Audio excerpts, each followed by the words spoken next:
Dose única.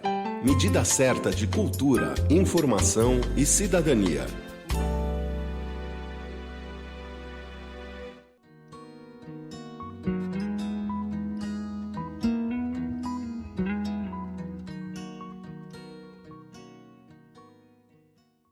Na coluna do Dose Única, a troca de ideias é com o Padre Júlio Lancelotti, líder religioso, 35 anos de sacerdócio, é referência nacional em defesa dos direitos humanos e convive com a população de rua da cidade de São Paulo.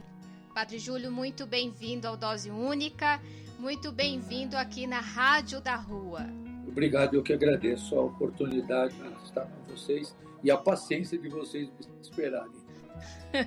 É isso aí, Padre Júlio. A gente sabe que vida de missão é assim, tem os contratempos. Padre Júlio tá falando isso, gente, porque demorou um pouquinho pra gente conversar. Nós estamos acho que há 2 dias, né, Padre Júlio, tentando bater um papo. Mas, Padre Júlio, nossa conversa aqui é pra gente falar sobre o que a gente tá vivendo. Padre Júlio, os indicativos, eles estão aí e eles apontam que o país hoje está com mais de 50 milhões de pessoas na pobreza e 13 milhões delas na extrema pobreza. Essa é a nossa realidade que a gente está vivendo no país. Nós voltamos ao mapa da fome. Eu queria que você falasse para a gente como que você se sente vivenciando essa crise humanitária todos os dias.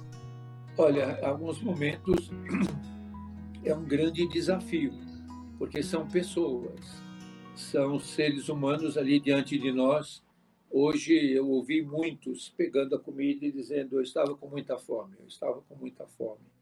E é impressionante que alguns não querem só uma marmita, querem pegar 2, porque a ansiedade é tão grande, porque ele não sabe que horas que ele vai poder comer outra vez, se vai poder comer outra vez.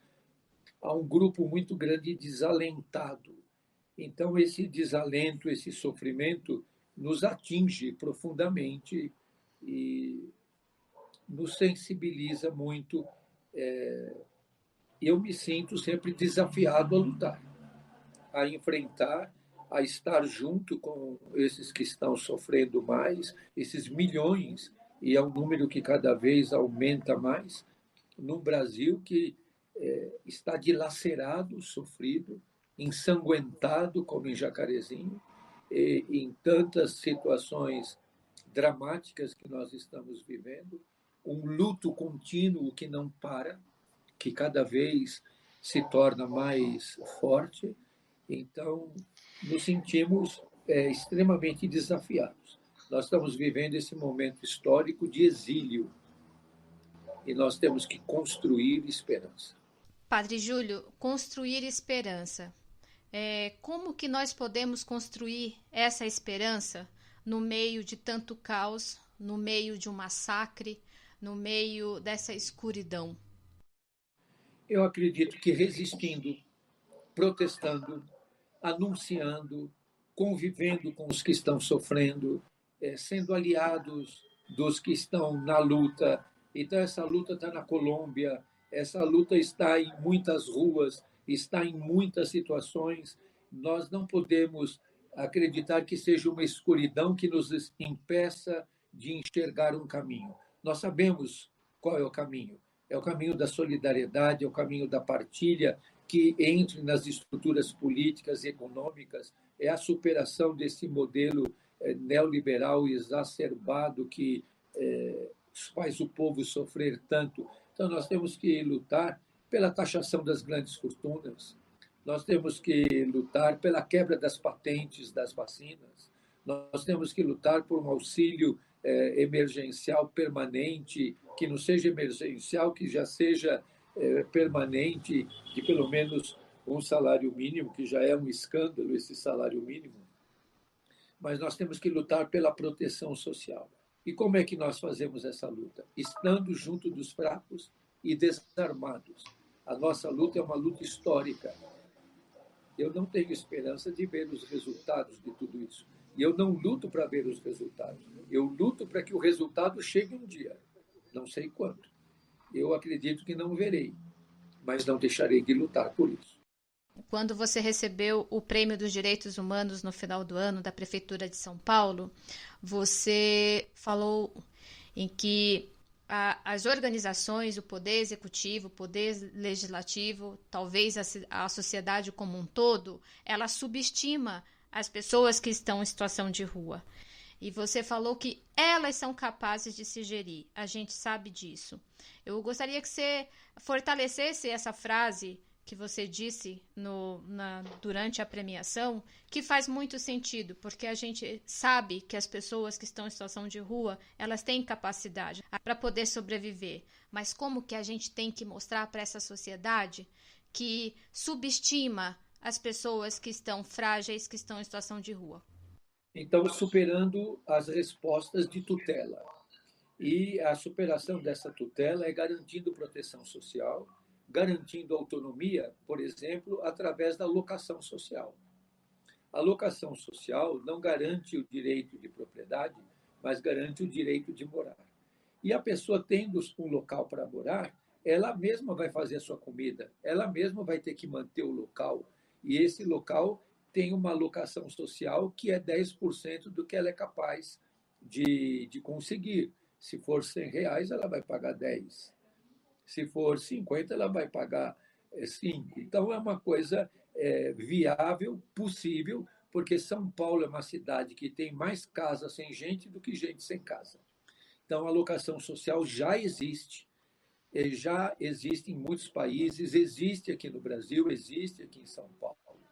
Então, nós teríamos que casar isso a uma renda mínima, que todos tenham direito, a começar dos que estão desempregados, das mulheres com crianças, dos grupos que estão mais vulnerados, esquecidos e abandonados.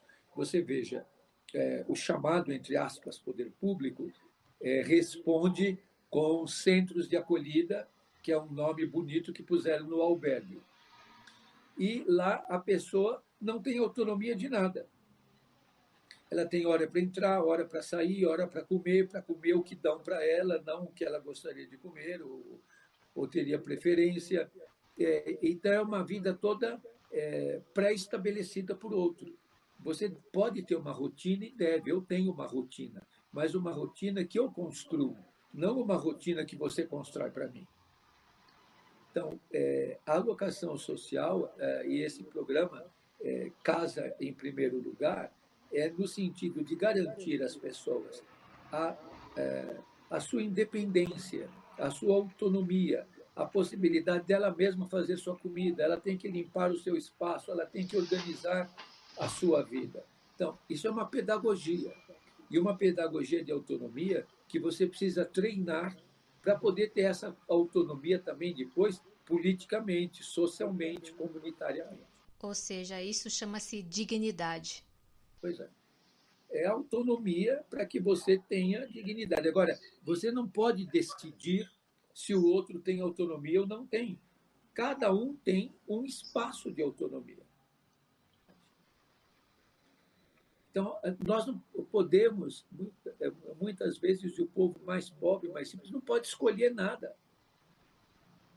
Verdade. Tudo é imposto, tudo é decidido por outros.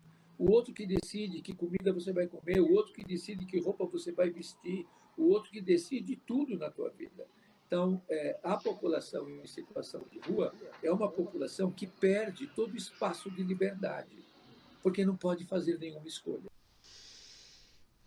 Padre Júlio, quem está nos ouvindo, nós falamos aqui sobre as pessoas que estão em situação vulnerável, é dolorido, é cansativo. Mas como que a gente pode reverter essa situação para que ela não seja exatamente só uma caridade, mas que a gente consiga resgatar essas pessoas para que elas possam seguir as suas vidas, já que o poder legislativo, o poder executivo não faz isso e a sociedade é que tem que fazer? Qual a forma ágil que nós podemos alimentar novamente a esperança dessas pessoas? Eu acho que nós temos que ter primeiro consciência de que a mudança ela é histórica. Nós não chegamos ao que chegamos de repente. Nós não fomos dormir de um jeito e acordamos de outro.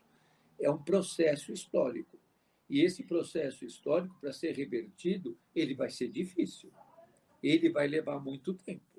Agora, nós temos que começar a viver aquilo que nós esperamos. Se nós queremos uma sociedade de partilha, nós temos que começar a viver a partilha. Se nós queremos viver uma cultura de autonomia e de liberdade, nós temos que começar a viver a cultura de liberdade agora. Isso tudo gera conflito. Então, a mudança é conflitiva. Você não muda nada sem conflito. Você não muda nada sem dificuldade, sem desafio. E há forças muito poderosas que não querem a mudança. Então, a gente precisa ter clareza, discernimento, unir forças. Agora mesmo eu estava discutindo com algumas pessoas, vendo como que, muitas vezes, os grupos mais progressistas estão extremamente pulverizados e divididos. Então, as tarefas são muitas, mas nós não podemos esquecer que aquele que está lá na ponta da linha, se ele não for alimentado hoje, ele morre. Se ele não for aquecido, ele vai ficar enregelado. Se ele não for tratado com dignidade agora, amanhã ele está morto. Então, nós temos que ter essa visão múltipla. Não dá só para dizer, vamos fazer a mudança lá no horizonte da história. Nós vamos olhar para o horizonte da história, para onde nós queremos chegar, dando passos. E esses passos que nós vamos dar agora já tem que conter aquilo que nós esperamos.